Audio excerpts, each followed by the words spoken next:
Perfect. Ladies and gentlemen, it's the Pop Culture Podcast. I'm sorry if you heard that noise in the background. It sounded like a fart. It wasn't. My neighbour's, I've just pressed pause because my neighbour's reversing a truck up his driveway. And as I've said that, I think it sounded like an axe grinder. But I got nervous that you thought I started the podcast with a fart, which I would never do. I've got the capacity to edit it out. I just want you to know that if you think that was a fart, I would have edited it. All right? It wasn't what you thought it was. I'm back in Australia though, so I'm in my own house. I could have done that if I wanted to.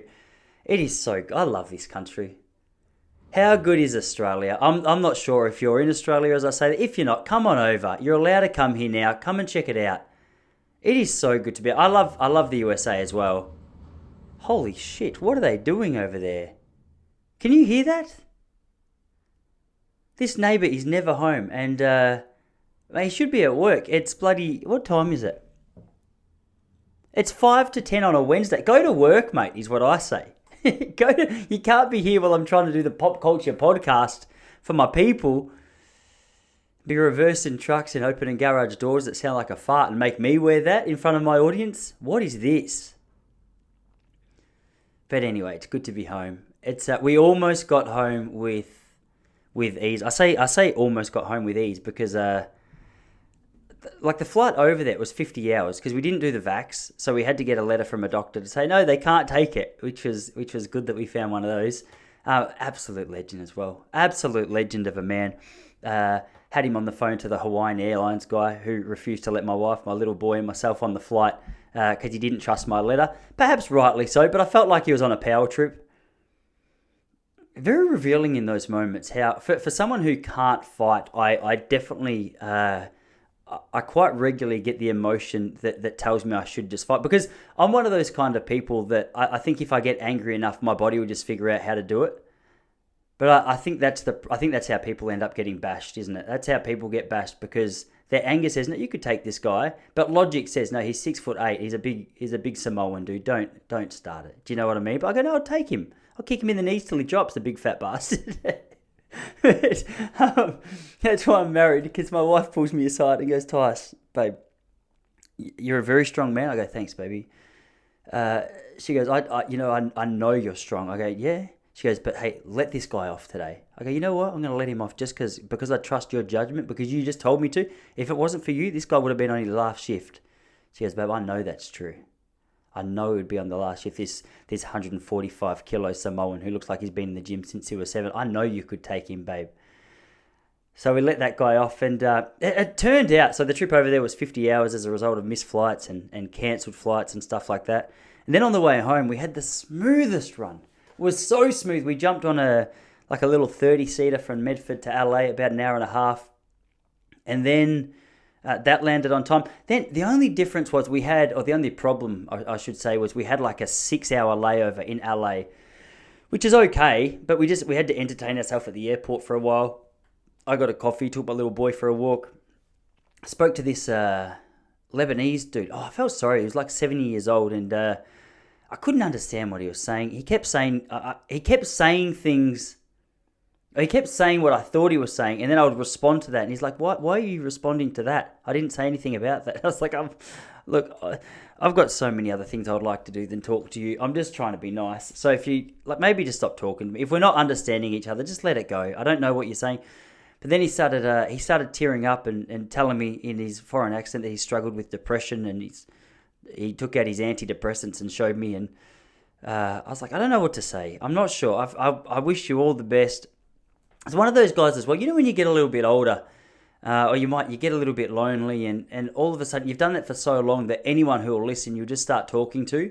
I mean, I'm happy to be that sounding board for a little while, but I got the vibe he was one of those guys. So I had to write it out, but we were stuck at the terminal. He knew that the only place I had to go was the plane that we were all going to catch, and so I couldn't just walk away. I took my kid for like little sprints around the airport because he likes to go fast around the terminal. Is how he puts it. So we we're going up and down there, but I'd had to come back every 15 minutes and speak to my Lebanese. I don't even know if he's Lebanese. His accent was that thick. He really could have been from anywhere. But that was good. We did pretty well. We got on that flight from LA. That was a good flight as well. It was good in the sense that it was on time. But hey, if you've never travelled with a toddler, just don't do it. There's zero need to travel with a toddler. It's horrific is the only way to put it. It's absolutely a horrific experience. We caught an 11 p.m. flight from LA back to Sydney, and then we were just going to have an hour stop in Sydney. Risky, tight transition, but the air, when we booked it, the guy said, no, there's a lot of flights. You'll be able to just get on the next one if you miss it. But the flight from LA, 15 hours it was, from LA to Sydney. You can book your own seat for a kid, but the idea of paying $1,500 for a 2-year-old to travel is preposterous in its entirety, in my opinion. You can't be paying $1,500 for your 2-year-old. So I said, hey, we'll put him on our lap. He'll be sleeping anyway, so it'll make no difference to us, and we'll just sleep while he's asleep. But do you know how much a toddler moves when they sleep? It's quite ridiculous. My boy, he twists and turns and slaps his hand and sneezes.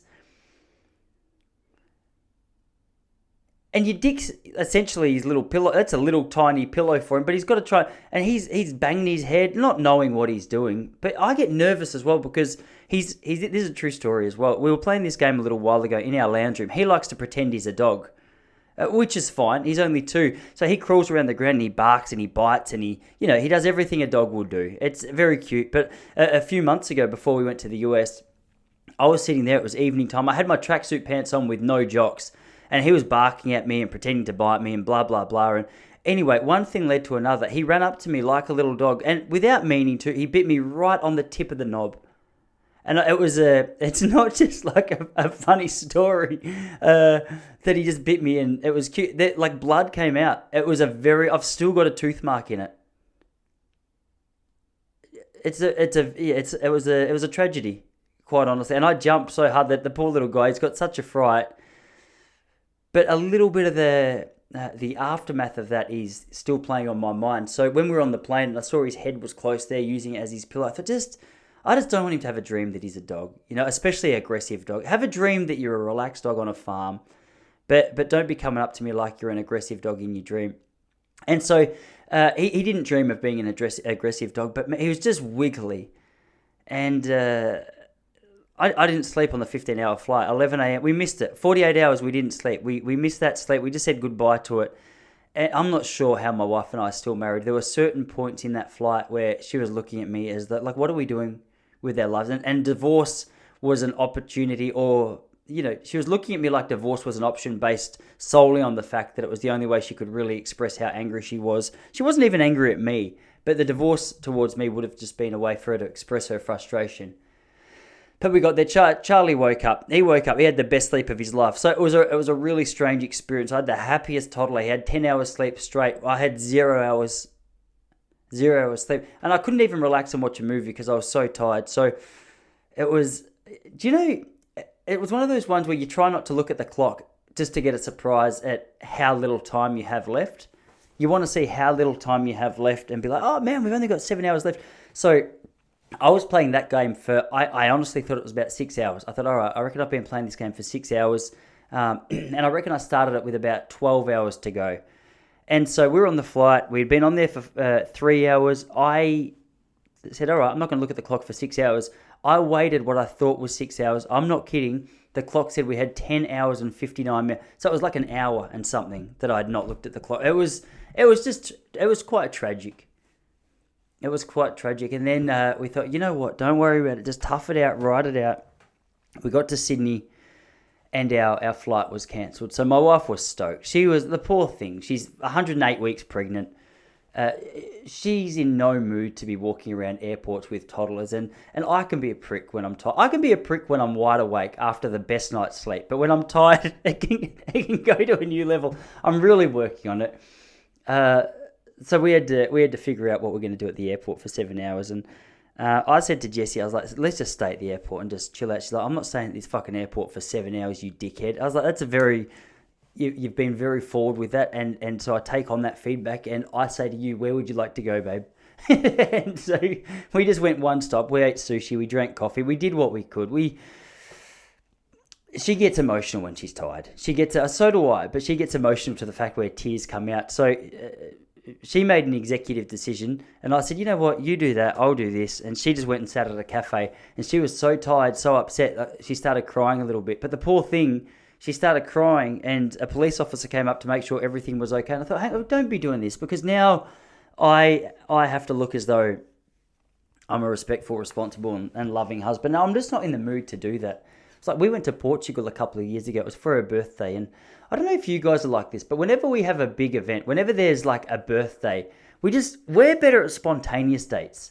When it's a big event, I think Jessie gets excited to make it the best event of all time, and I want to make it the best event of all time. So if something slips up, it's like, oh no, it's not the best event of all time. Emotions start flying. So we're better with spontaneous dates. Like we're going past a coffee shop, we go, hey, you know what? I don't know why I'm explaining spontaneous to you. Like you don't know what it is.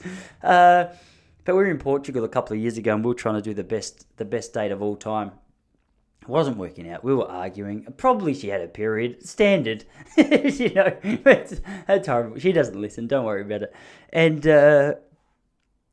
so she left the table to go for a walk, and some gorgeous Portuguese guy went up to her and put his arm around her and said, hey darling, everything okay? Because they speak like an Indian in Portugal sometimes. She came back to the table and she was a little bit happier. She's like, hey babe, this Portuguese guy put his... I said, I saw the whole thing. He knows you're married. She's like, I didn't even mind. It was just so supportive. I go, you know what? So the policeman in Sydney came up to her to make sure she's okay. Gave Charlie a high five because I had to get my act together. I had to go cool off a little bit and take a couple of deep breaths. I don't even know what we were arguing about. I think it was just one of those tired arguments. But anyway.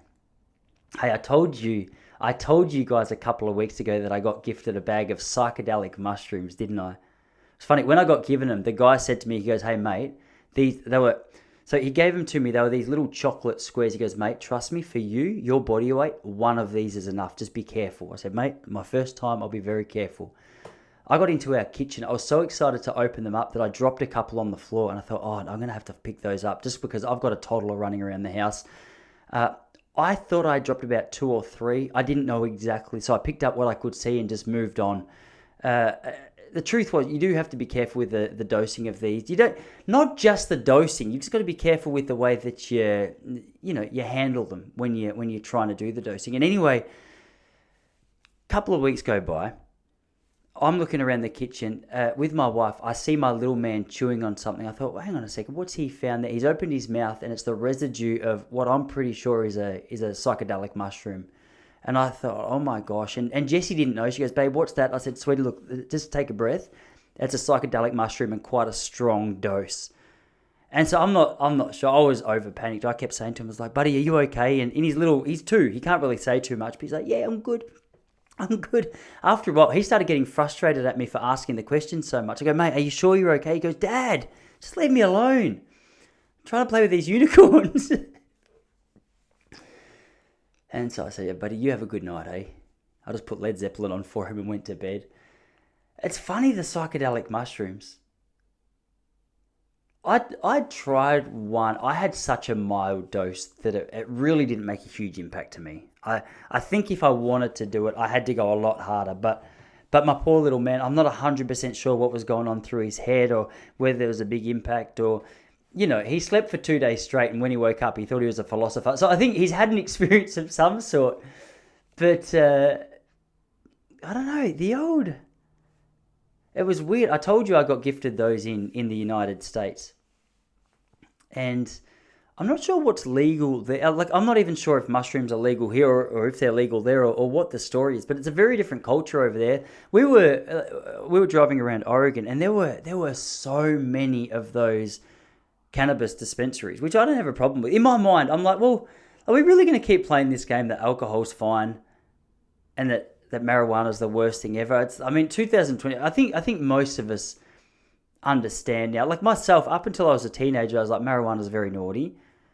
And then I saw what I would do after a couple of drinks of alcohol, and I thought, hang on a second. That's preposterous, that behavior. You can't be doing that. And so it was weird. Me and Sammy, we went into a little marijuana dispensary just to find out what's going on there. And we went inside, and it was exactly what you thought it was. We walked in, there was this, he must have been 25, a guy with long hair, And he goes, my dudes, my dudes. I was like, oh, here we go. Of course you're going to say my dudes. I said, hey, mate, how you going? He's like, what can I help you with tonight? You guys looking for a good night? I was like, mate, listen, I'm 35 years old. I've tried marijuana once in my life. I don't know what I'm looking for. He's like, that's okay. You got to start somewhere. He's like, you can be a cheap treat. I was like, all right, like walk us through. This guy, he was the classic tripper. He'd seen some stuff, literally and metaphorically. He'd been through a couple of adventures. But, man, inside these dispensaries, very, very interesting. I could see the appeal of being a pothead. Just like I could see the appeal of... Actually, I think the appeal of being a pothead is far higher than the appeal of being like a wine snob. You know those wine tasters where you go to a place and you pretend... You count the tannins or something? You taste the wine, It's just wank city. I don't care if you're good at it. If you're accurate, you're a wanker if you're good at it. Because there's a certain demeanour that everyone in that scene holds themselves with. You have to go in very serious. You have to act like you've got more money than you do. And then you have to, I don't know, like, yeah, anyone who has to describe the taste, just shut up. Let me drink it, cockhead. Like, stop looking at me going, oh, you can taste the floral flavour. Floral's not an adjective, I don't think. That's not a description of a flavour, as far as I know. Just don't talk to me about your stupid wine. Drink it, pass me the bottle, let me drink it, and then, I'll talk to you when you've had 7 drinks and this bullshit, this actors has just dropped off a little bit. Because I don't know, I've got no interest in it. At least with pot, like, you're not thought of as classy. That's the problem. I think wine, you're thought of as a classy person if you drink it and you know what you're talking about. It's like being an art dealer.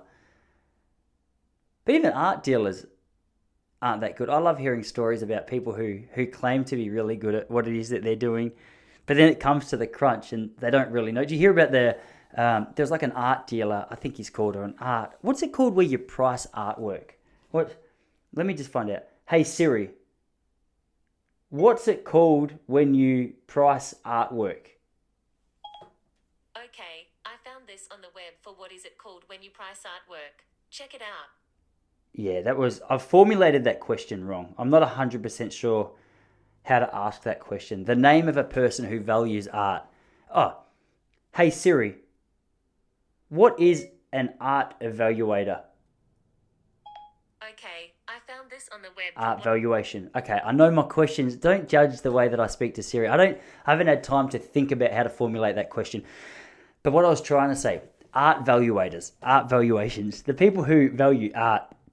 There was a story on the radio a few years ago now of a bloke who valued, it was an IKEA painting, and it was bought for like $48 and he valued it at, I think it was like $53,000. It's like, cockhead, you don't know what you're talking about. I'm pretty sure. So at least with weed, that's not there. But this guy really knew what he was talking about, and he was trying to get me on board. But I really didn't know what I was looking for. So he kept opening up little containers, and it had the little buds. And he was like, "Try this one, my dude." I was like, my name's Tyson, mate. You don't have to. I don't know if you're playing the part of a pothead, but stop calling me dude because I'm getting uncomfortable. I didn't say any of that. I just took it because he was quite lovely. And so he put it up to my nose. He's like, "What do you think of that one?" I was like, floral. I've got no idea. What do you say? I don't know what the description for marijuana is. And then he'd give me the next one and he'd go, "Dude, try this one. Have a smell." I go, "Mate, in all honesty, that one smells exactly like the last one." He's like, "No, can't you smell the strength difference?" I was like, "Look, I'm a toddler. I'm less than a toddler. I'm a baby when it comes to this. Like, I'm not going to be able to give you solid descriptions on what it is you show. How about you tell me about them? How about we start the education there? You give me a bit of an overview on what it is I'm experiencing, and I'll tell you whether I agree." And so they didn't just have the buds; they had like pre-rolled joints. They had this drink. So it was, I can't tell you how strong it was, but it was only about 250 mils, 8 ounces, I think they call it in the US. And he said for us, we would only need like a tablespoon of that. And I said, "Oh, is that a lot?" He goes, "My dude," he goes, "when I drink that one," he goes, I can get right off my head, but I can drink that whole bottle." I said, it's like, I wish you just don't do that anymore, will you? Look, I know you're more experienced in this department, but can you stop doing that? Because that's too much. You don't need as much as you think you need. Just hold up a little bit. I go, "What's it like?" He's like, "Bro, it's a very, very strange experience." I was like, "Well, that's all I need to hear. I don't want to do it." Because the idea of getting high, I've told you guys before, To an extent, it freaks me out. I'm not a huge fan of it. Sometimes I really don't get the love of the weed high though. Like I've only tried it twice, and both times I just feel completely out of control. Does it sound like a normal experience? I don't know. Like you weed lovers out there, can you tell me what it is you love about it? Because it really makes no sense. I want to appreciate it. It's like I want to appreciate surfing. I've got a surfboard in the corner of my house over here. It's not even mine. It's about 6'6". It's a really good beginner's board. My good mate, he lent it to me just to give me a taste.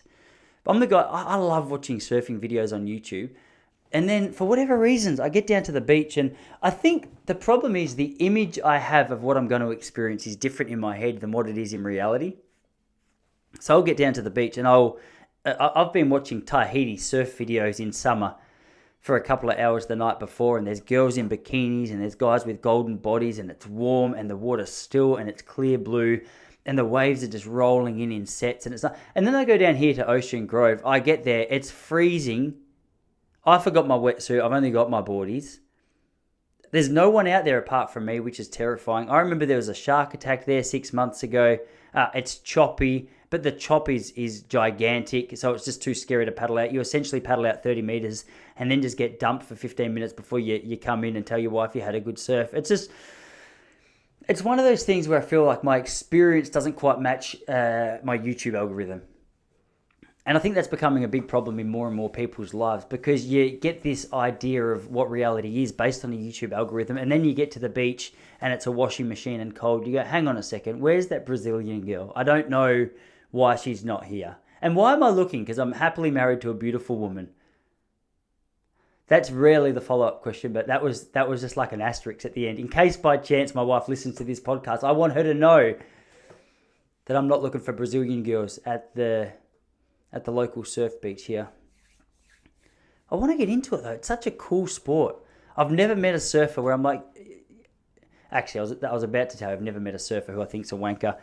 That's actually one of the things that is untrue, because that's another example of where my algorithm doesn't match reality. Because surfers, I think, in a lot of instances, are absolute jerks, especially when they're out in the water. It's like a magpie protecting their young. They think the wave is their baby, you know. And you go out there, they start swooping at you. Hey, fuck off, mate! That's my wave. You've dropped in too soon. It's like, mate, I don't even know what a drop in is. What is a drop-in? Like, use a language that I understand. You can tell by the fact I've got my wetsuit on backwards that I'm not a regular down here. Help me. Help me know what to do. And then they get angry at you, because you've got to be careful when you're a new surfer as well, because especially if you're going out to hot spots, because if it's a really busy ocean, I don't know how to turn the board. If I stand up, that's a win. Like, if I'm up, get out of the way, because I can't turn. You're gonna cop it sweet. A couple of years ago, we were doing a road trip from Melbourne up to Noosa. Might have been the highest point here in Australia. And along the way, we would surf. And I had a surfboard. My brother-in-law Sammy had a surfboard. And I remember Sammy's very similar to surfing as what I am. We just shit. Like, he could stand up, but that's all. There's just no direction. And one day, I saw him on a wave which was far too big for him to be on. And then I was caught 50 meters directly ahead of him, and he was coming straight for me. He's going, Tyson, move. I go, dude, I can't. What? How do I move? You're moving at such a... Anyway, I jumped off my board, and I just went deep underwater because I didn't want the fin to get me. His fin just sliced straight through my surfboard. And I thought, okay, it really is a contact sport, isn't it? You've got to be careful out here. But I think that's my goal. I think I want to get into surfing. I want to get into surfing because of how cool it feels in my head. It feels... And when you're out in the water on a nice day, it's beautiful. I said to my wife a while ago, I go, babe, tell me some of your hobbies. And I thought she was going to say like maybe tennis or painting. Or she goes, oh, I don't really know what it's called, but I like it when you paddle out over all the waves and you just sit in still water on the board. And I was like, isn't that just like, you should try going on a boat. You would love it. You would absolutely love it. If you went out on a boat, it's the same experience. You don't even have to paddle. You can just be out the back and relax. She's like, no, but it's something about just being in the water. I go, well, drive the boat out there and jump off and just float on your back. She's like, no, I don't know how to... I feel like you can't really call it a hobby if it doesn't have a name. A hobby has to be something that... Gardening. Like, people understand the concept of that. I don't really understand. What's the... Floating? That's not really a hobby. But I'm an Enneagram type 7. I don't know if you know what that is. It's like a personality type thing. So mine's called an adventurer, and one of the weaknesses of my personality is that I constantly get obsessed with new ideas, and I can spread my energy too thin. That's what I'm doing. Because my brother-in-law, when we were there, he has chickens. He has a beautiful garden. What else does he do? He's got a garden. I was going to tell you something else, but I can't remember what else he does. He's got a number of hobbies. I thought that's cool. So I come home and I was thinking, while we were away, I was thinking, all right, when I get home, I'm gonna start taking up gardening. And then I look at this chick called Romy Photographer on Instagram, and I go, no, you know what? I'm going to be a landscape photographer as well. Then I go, no, what I'll do, I'll focus on surfing. And then I went out for a jog yesterday morning. This is all true. And I felt good on my runs. I thought, you know what? I'm going to start training for a marathon. Then this morning I went into the gym and I thought, I'm going to bulk. I was like, Tyson, get your act together, mate. What are you actually going to do? Think about it now, bud. You're 35 years old. Stop taking up new hobbies, all right? You're not 7. I used to love that as a 7-year-old kid as well. I'd go down to Kmart and I'd see a skateboard and I'd be like, oh man, maybe if I start skating today, I could be the world's best skater. And it's fun. It's fun. And it's sort of cute when you're a young kid, but when you're 35 with a wife, a kid, and another one on the way, it's like, all right, Tyson, you really need to take up landscape photography today. How about you just help cook dinner? And then I watch Anthony Bourdain documentary and I go, well, you know what? Maybe cooking dinner is not a bad thing. Maybe I could do this really well. My problem, I don't have the hobby gene in my body very, very much, I don't think. I get caught up going, okay, I'm going to do this. I'm going to do it well. I'm going to start brand new right now today. And I'm going to be the best in the whole world. And if I'm not the best in the whole world, I go, well, what's the point of doing it? It's maybe not a very freeing attitude. You have to just have hobbies, don't you? You got to be able to just say, hey, my hobby's just going at the back of the ocean and just floating on my board. And it's not a boat. It's different to that. But anyway, that's what's been going through my mind about surfing at the moment. It's just, I think living in a cold state, and sharks is another thing. Sharks freak me out. I'm not a huge fan of them, obviously. That goes without saying. They're nice behind glass or whatever, but when you're actually out in the water and you think you see a fin, it's like, all right, well, there's so many things I could be doing with my time right now. Are you sure that sitting out here hoping you didn't just see a shark is one of them? I'm not sure. I've got plenty of hobbies. Like, I've got things that I do now that I don't have to be the best in the world at. Running's one of those things now. I just do that to feel good. Going to the gym, in my head, I still think I'm going to be a bodybuilder at some stage. Maybe I'll do that, but I don't know. At the moment, that's just more of a hobby. I got a skateboard the other day just so I could... This is my issue. I think I'm reaching out for help right now. I'm not sure if I'm asking you or I'm telling you, but what do I do? What does a man in my situation do? Anyway, it's great to be back. There's the other thing is comedy, but comedy for me, that's like a passion. That's like a passion hobby. I'm not sure where we're going with that one. Maybe it'd be cool to sell out theatres with that, wouldn't it? It'd be pretty fun to go to a theatre and tell your funny jokes and then go home and tell your wife how funny you were or how hard you bombed. That'd be a good one. Maybe we'll just focus on that, okay? But I'm going down to the city tonight to go tell some funny jokes, and I'm pumped to do it. I can't wait to get back into the consistency of it. I don't think I've done comedy now for 2.5 weeks, just with travel and the last couple of weeks were a little all over the place in the States. So we're back. Popplestone taking Melbourne by storm is what they're saying.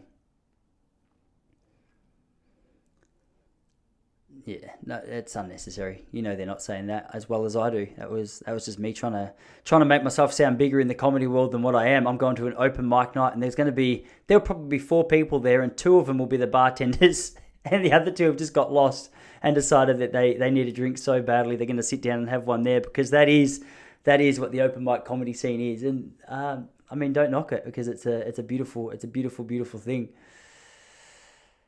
But the comedy scene in America was good. It's just, I felt like I was a bit of a novelty over there. People heard the accent. They just paid a bit closer attention. At the start, I thought my comedy had just gone to a new level. Then I realized, hang on, I know what's happened here. They're just not used to this accent.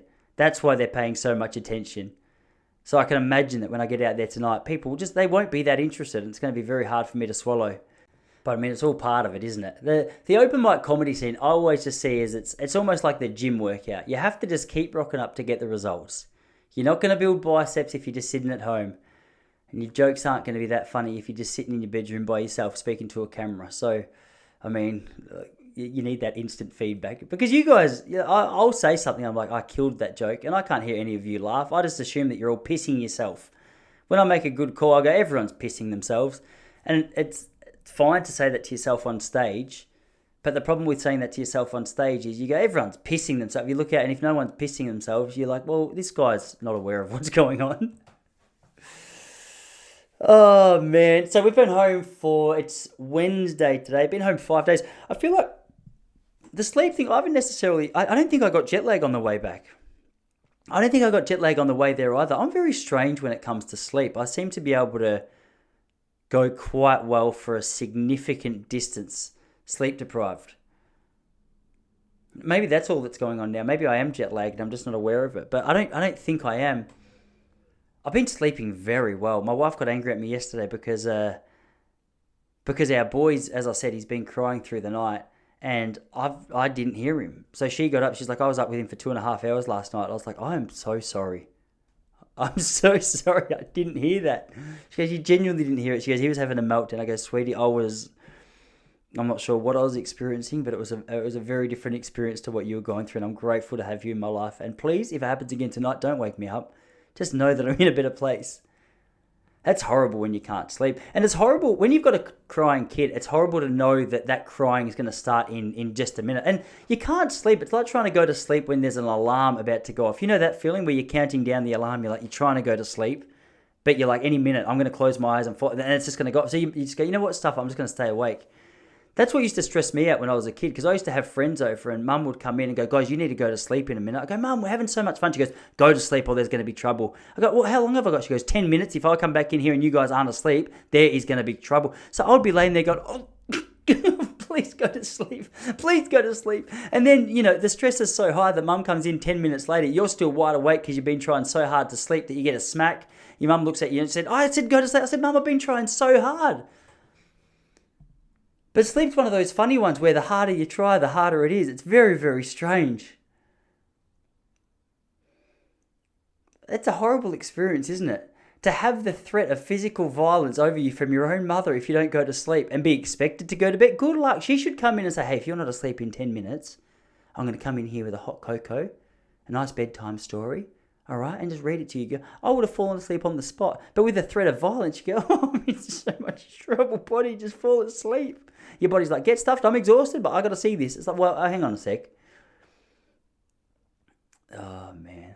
That's what mums are funny like that, because you got to play that weird balance of you're the disciplinarian, but you've also got to be soft and lovely and friendly, and it's trying to find that nice balance is the difficult part that I've found. Dads in general are just more fun, I think. I think that's universal. I think if anyone's angry about that, read a book. That's why books are called Daddy's the Fun One, Mummy's the Bitch. I'm pretty sure that's a good book title. It would be out there somewhere, but it's funny. So, as an example, my kid, he's just discovered how fun it is to spin around in circles till you feel sick. And I find it very funny. My wife does too, but she realizes that he's too young to know what's good for him. So, as a result, Charlie and I, we don't do the spins when Mum's home anymore because we'll get in trouble for it. But the other day, Jessie, she went out to the shops and I said, Charlie, you know what time it is? He goes, spin time. And it's true. He's two. He's got that down pat. And so we lost track of time. I've never seen a kid spin so fast for so long. In fact, I lost track of time. I looked at the watch. We'd been spinning in circles without a break for half an hour. And just as I realised the mistake I made, I saw my wife's car come back up the driveway. And I was like, oh no, we're in trouble. I looked at Charlie and he's so wobbly. I saw Jessie. She's walking back up the driveway to come in. So I'm desperately spinning the other way, trying to unwind him from what he's just been through. But he's, the damage had been done. She walked in and he fell over in a puddle of his own vomit. And you've got to learn the balance between what's fun and what's too far as a dad. And that's a lesson I'm trying to learn. It's a difficult lesson to learn. It's very difficult to unwind your kid. You can't unwind 30 minutes worth of damage in 10 seconds when you see your wife coming up the road. That's a fair call, isn't it, though? Like, dads generally are the fun ones. I think it's not so much that we're the fun ones as much as we struggle knowing, or me personally, I struggle to know where to put my foot down hard, because Charlie yesterday we were telling him off about something and he ran away into the corner and he goes funny, I go, well, I said to Jessie, I kind of agree with him. It was funny.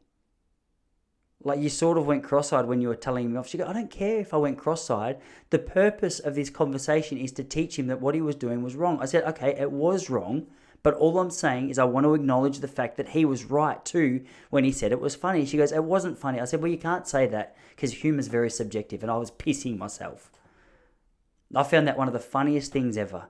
She goes, well, I don't want to hear about it. I go, well, you don't have to hear about it, but it doesn't mean it's not funny. Is it?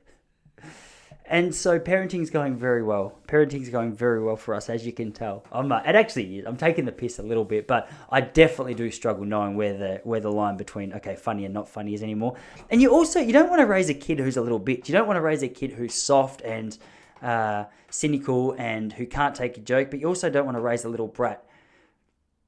And man, we've discovered the terrible twos it's kicked in early. This guy has discovered his voice, he's discovered his I'm not going to tell you all about my kids because I know that no one gives a shit. I don't even give a shit about your kids, and I have kids of my own. People used to always say to me, when you have a kid, you're going to start paying far more attention to other people's kids. Nothing could be further from the truth for me. In fact, I pay less attention to what's going on in the life of your kid now that I have my own, because it's like, I don't want my spare time being taken up by boring stories about what your dumb kid's doing. And still, I have the audacity to come here and speak about my kid for 10 minutes like you give a shit at all. You don't, do you? And that's fine. Yeah, I need you to be honest with me right now, so I stop doing this. I've seen people's eyes glaze over because I catch myself being that dad now where they go, hey, how's your kid? I go, you know what? Wait, look at this. I got a couple of videos. And you just see the eye roll in them that means, oh, why did I ask? I don't care. I don't want to know about it. I'm just not interested. But you can't just respond immediately to that, because a lot of people would feel bad if they've been so blatant about their lack of interest in your kid and the fact that their eye roll wasn't subconscious, but it was actually visible to me, who was telling the person I'm going to show pictures of my kids. But that's I don't know, that's just the way it is. That's just the way it is. At the gym this morning, I was wearing those, do you know those earbuds that everyone wears at the moment? I get a little bit unsure about. I don't like earbuds because I think there should be a rule that you can't take phone calls on it, because I've been more nervous for my safety in the past few years since they've existed than I was before, because I don't like walking past a homeless person who's talking to themselves. But have you ever noticed now, every second person's walking along the street having a conversation, and we're expected to be able to decipher between whether or not they've got psychotic issues or they're just on the phone using the latest technology. I think there needs to be something which makes it more obvious that they're in fact just on the phone. Like, there needs to be a light that shines around their head or something, because the amount of walks or runs that I've turned around and just taken in the opposite direction because I've seen someone who in my opinion is clearly on acid, and I get close and they're like, anyway, I love you, mum. All right, have a good day, bye. They take out their earbuds and go, hey mate, how you doing? I go, wait, hang on, what just happened there? I thought you were on the brink of a psychotic break, but you were just having a phone call with your mum, and I couldn't tell just because you need the cords coming out of it. You need these ones a little bit. I think the cord is a symbol. If I see someone on the phone like this, or they're talking to themselves and they've got this in their headphones, I go, you know what, everything's okay. They're on the phone. Well, why do we need to keep eliminating stuff? Well, the cord's not that annoying, is it? I don't know. And then is the radiation a problem? I've got a friend, Joash, and he's got a radiation detector. And I was at his house a little while ago, and he was scanning my laptop. He was scanning my phone. He's like, "Hey, don't put the phone near your balls because the radiation exposure over time is going to fry up your testicles." And I go, "Well, is this legit?" Because I don't know. Like, people, there's so many theories out there at the moment. This guy, I think he's on the ball with a lot of stuff, but then he also goes, he's very convinced that the earth is flat as well. And I really struggle to digest that one. It's like, I feel as though the other side of lockdown, there's a lot more flat earthers that have come out. And I'm not sure what that is. I'm not sure if it's just frustration at the government and assuming that everything's a lie, but maybe it is. Maybe everything is a lie. That's what I can't keep up with now. The Therapeutic Goods Association just posted on Instagram a very brave post, I thought, saying, hey, are you one of the people who's experiencing negative adverse effects from the COVID vaccine? Please report it here because we're trying to figure out what we're doing. We go, hang on a second, you told us this was safe a little while ago. You made me lose my job over it. I went to the form, I just filled out. I said the only adverse effect that I had was I couldn't work for 12 months. Is there any way can I get some help with that or watch it go?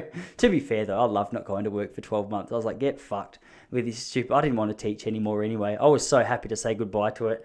I remember because I was working for an agency and I was getting so angry at all I don't know. I just felt like there was a phase where all the people who were pro-vaccine were so proud to talk about it, and they felt like they had this platform of authority to speak to me about my decision not to get it. I go, mate, listen, I use crystal deodorant because I'm concerned about the elements of what's coming out of a Rexona can. Don't come to me and tell me I have to put this vaccine that you don't know anything about. Don't pretend you do into my body. Because did you notice that there was this real high and mighty kind of attitude that the vaccine people had? And I mean, it's fine. I guess at the start we trusted everyone and we were trying to do our best bit. But I was like, I couldn't give a shit if you get the vaccine or not. Just don't make me do it. That was my thing. I'm like, hey, go for it. I just want it to be not mandated. And this was interesting in America as well. I think I told you guys last week, I wasn't even cool for not having it. People said, hey, what's the vaccine situation in Australia? I said, I couldn't work for 12 months because I didn't get it. They look and people go, this is why you couldn't let them take your guns, mate. That's actually fun. Like, that was my favorite part of being in America, is every conversation where I was quite a conservative part of town, it just ended in like, that's because you let them take your guns. I go, I don't know. I was too young when it all happened. But anyway, what was I talking about? This therapeutic goods thing? Yeah, I was so over these pro-vaxxers telling me what it was that I was supposed to do that I just started to get a bit more vocal about the fact that I didn't want to do it. I had a point to this story, and I'm going to listen back and know what it was, but I'm not sure what it was now. What was I going to tell you? Therapeutic goods, they put out that adverse effect thing. That's what it was. Yeah, I was working for an agency, and the teaching agency, they were the worst. They were constantly saying, you got to get the 4th dose, you got to get the 5th dose. If you haven't got the 8th dose, you're an anti-vax. I was like, mate, stop talking. Even my mum's an anti-vaxxer now because she doesn't want to get the 4th one. My mum's lovely. She's done everything she's been asked to do for a long time, but I felt like I was a little bit dirtier about this for whatever reason than a lot of other people were. And in the height of these vaccine things, the agency called me and they said, hey, Tyson, just double checking you've got your vaccine, you're ready to teach. I said, hey, just to clarify, I've got a fake vaccine passport. So as long as you guys are happy for me to use that, I'll still be able to go into the schools. And the lady was there, was like, who's that going to help having a fake vaccine passport? I was like, I guess I'm not coming to work for you guys then. So absolutely not. You guys really need to take I don't know. I got so over guys with man tits telling me what to do with my health. I go, mate, you know what? Let's do a workout at a gym. We'll do a 1500 and then compare diets. And then we'll see whether you're in a good spot to tell me about my health, you big fat cockhead.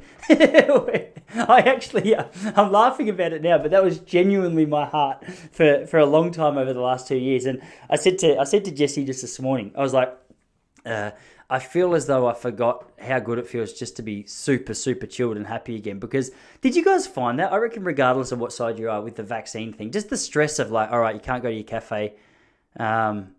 And at the start, especially, it was kind of scary. I remember at the start, I went to my dad's house, and it was where if you'd been overseas, you weren't supposed to be going to anyone else's house. You go home, you isolate. And I was all for that. I was like, 100% do that. Everyone should be doing it well. And I got there, and there was a lady she just got back from overseas, and she quickly snuck in. She snuck in like this. I was like, you're an absolute idiot. But then the further we went on, the more I realized, oh no, I think everyone else is an idiot. I think all the, I don't know. I felt like it was so forced on us that even with my little boy now, I go, you know what, I'm just going to hit pause with the vaccines for a while. Because if you're the ones that have been telling me I need this for my own health for so long, you're the same ones that have been saying my kid needs it. And then bloody Candace Owens, I know you might not like her. I know. The media paints a bad picture, but she's very interesting.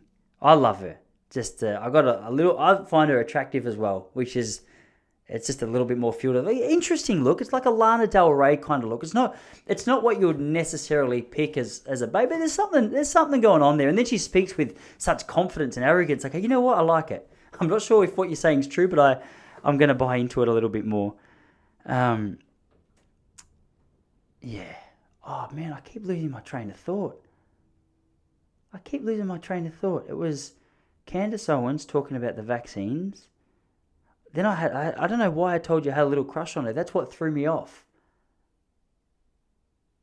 Ah, that's what it was. So before we went to America, my wife, she had to go and get checked out for baby stuff. I'm not a supportive husband. I'm not 100% sure what it was she was getting checked out there, but she went to the doctors. The doctor was like, so anything going on? And Jesse's like, we're about to go over to the United States for 6 weeks. And he's like, all right, you're all up to date with your booster shot. And Jesse's like, I didn't even have the first one yet.